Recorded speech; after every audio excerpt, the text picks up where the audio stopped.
like a Hellcat.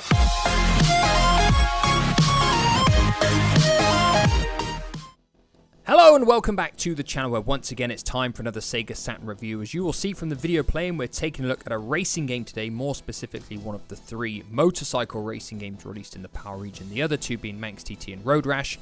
We've already taken a look at Manx TT quite a while back, and today we're taking a look at the sequel to Super Hang-On. It is Hang-On GP 96, which came out in March of 1996 over here in the PAL region. So once the intro is done and the menu rocks around, you will see you've got your main mode of play, GP race, you have got time trial option, and you have got the option menu itself. Heading into options, it's your standard stuff, choosing the game level, easy, normal, hard. You can check the controls. Notice in the L and R will tilt your bike right and left, similar to Wipeout controls actually, in all fairness. You can check your audio setup, you can test all the sounds within the game, you can turn whether you want power slides on or off, you can choose between manual and automatic transmission, and you can turn high side on, which affects the way the bike handles on different tracks. So when you head into GP mode, which is the main mode of play, you will be met with the fact that you can pick from 10 motorcycles, which is quite an impressive amount in my opinion. For the start of 1996, I was quite surprised to see that there's 10 motorcycles available. All of them are different colours, different numbers, and they all have different ratings to their brake, their frame, their grip, and their engine. The circuit race course is set up on a small... Once you've picked your bike, you go onto the track selection. You'll be met by the fact you've got 3 tracks to start with, which are all available to play, and there are 3 other tracks which can be unlocked by getting in a trophy position, either first, second, or third on the first 3 races.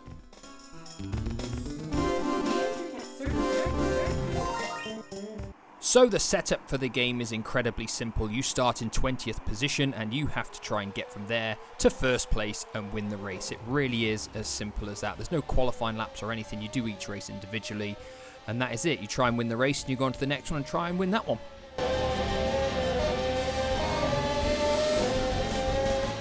So like I do with all my reviews, we're going to take a look at the way it looks, the way it sounds, the way it plays, what kind of lifespan it could potentially give you, and is it worth playing today, and is it good enough to make our Sega Saturn top 10. Now in the looks department, for saying it's the start of 1996, I don't think Hang-On GP looks too bad.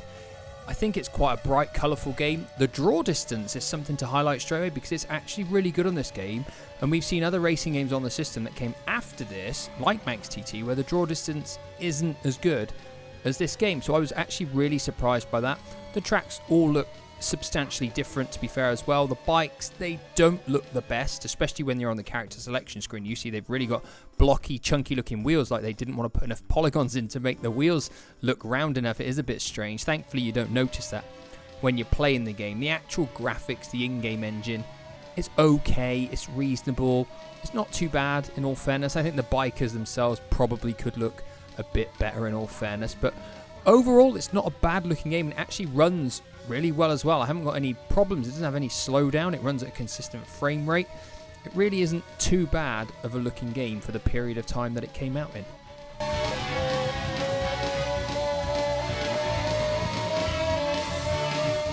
So moving on to the way it sounds, and like I've said with other Saturn games, it's a mixed bag. The sound effects I don't feel are particularly good. They're quite repetitive, especially the sound of the bike. It feels like it's a 2-stroke bike and it's really, and that kind of does grate on me a little bit. Thankfully, it's balanced out by having some really decent tracks to listen to, and they're actually perfectly well suited to sort of motorcycle racing, I feel. So what I'm going to do is I'm going to play you a few selections so you can decide for yourselves whether you think they're any good.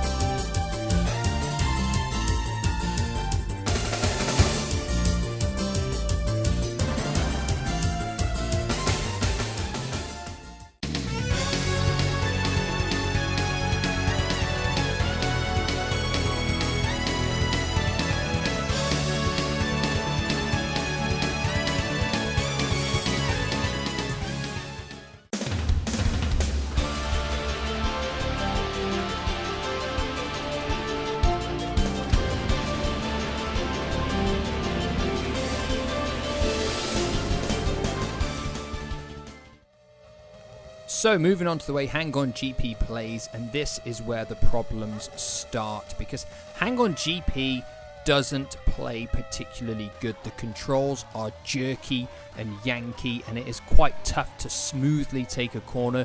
There's no analog pad support as well, so you've got to use the D-pad, and it just doesn't work effectively in my opinion, and this is the biggest drawback of the game. The control pad setup is okay, using the R and the L buttons to help tilt the bike sideways to go around the corners. That is a good principle. The problem is the bike just doesn't control very well with the D-pad. I'm sure with enough practice you could get better, but it's not that enjoyable to play because of it, and this is the overriding negative with Hang-On GP. It's got so many other things going for it, I feel. The gameplay just brings it back, and that for me is its biggest flaw.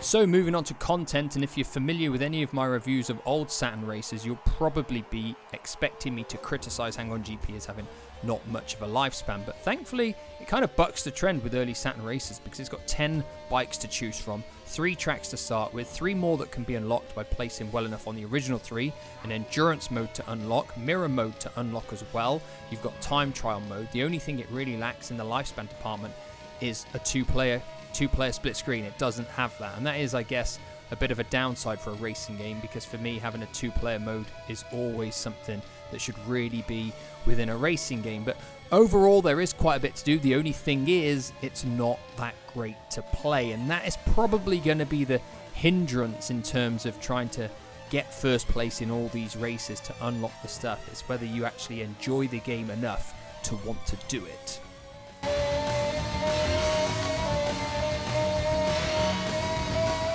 And now, of course, it's time for the big 2 questions. Is Hang-On GP worth having a bash on in this day and age? And does it make our Saturn top 10?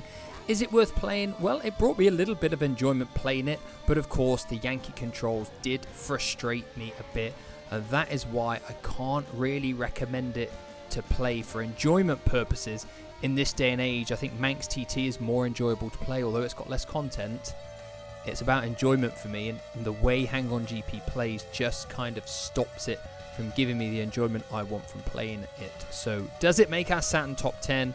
There's our top 10 rolling up the screen, which means no, Hang-On GP has not made it in there. If the gameplay had been better, then this would have been a lot closer, because it would have actually been a really good motorcycle game in my opinion if it just played a bit smoother. But that is it for today. What are your opinions on Hang-On GP 96? Obviously, I've never met anybody who's played this game ever at all, so I would love to know what people's opinions are of this game down below, especially if you were comparing it directly with Manx TT as well. That is it for today. Thank you for watching, and of course, I'll be back in the near future for another Saturn review. Goodbye for now.